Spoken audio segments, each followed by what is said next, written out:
চতুর্থ প্রজন্মের শিল্প বিপ্লবের দ্বারপ্রান্তে দাঁড়িয়ে একদিকে বেকারের সংখ্যা বাড়ছে, অন্যদিকে চাকরিদাতারা বলছেন যোগ্য লোকের অভাব।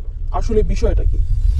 বেকার সমস্যা বিশাল জনগোষ্ঠীর দেশ বাংলাদেশের জন্য এটি অত্যন্ত গুরুতর একটা সমস্যা। সমস্যাটা আরো গুরুতর যখন এই বিশাল বেকার জনগোষ্ঠীর মধ্যে শিক্ষিতের সংখ্যাই বেশি। বিআইডিএস এর এক জরিপে দেখা গেছে বাংলাদেশে উচ্চশিক্ষিতদের মধ্যে স্নাতকোত্তর পর্যায়ে বেকারত্বের হার 34% এবং স্নাতক পর্যায়ে এই হার 37%। যুক্তরাজ্যের প্রভাবশালী সাময়িকী দ্য ইকোনমিস্টের কলমেও বলা হয়েছে বর্তমানে বাংলাদেশের 47% স্নাতকই বেকার। অর্থাৎ প্রতি বছর যদি বাংলাদেশের বিভিন্ন সরকারি ও বেসরকারি বিশ্ববিদ্যালয় থেকে স্নাতক, স্নাতকোত্তর সহ উচ্চতর ডিগ্রি নিয়ে 3.5 লাখ মানুষও বের হয়, তবে তাদের প্রায় অর্ধেকই থেকে যাবে কর্মহীন। 57.5% স্নাতক ডিগ্রিধারীদের চাকরি জীবনে তাদের পড়াশোনার বিষয় কোনো কাজেই আসে না।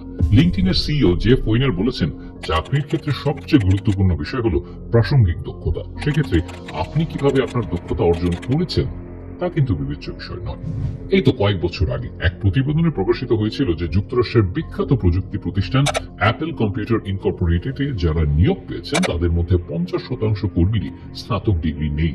শুধু অ্যাপল নয়, নিউ ইয়র্ক টাইমসকে দেয়া এক সাক্ষাৎকারে গুগলের মানব সম্পদ বিভাগের ভাইস প্রেসিডেন্ট লাজলো বক বলেন, কোন প্রাতিষ্ঠানিক ডিগ্রি ছাড়া গুগল কর্মীর সংখ্যা ধীরে ধীরে বাড়ছে। গুগলের কিছু টিমে 14% কর্মীর প্রাতিষ্ঠানিক কোনো ডিগ্রি নেই। তবে বাংলাদেশের তরুণ প্রজন্ম এখন আগের চেয়ে অনেক আপডেটেড। তারাও নিয়মিত চেষ্টা করে যাচ্ছে একাডেমিক শিক্ষার বাইরে গিয়ে নিজেকে দক্ষ করে তোলা।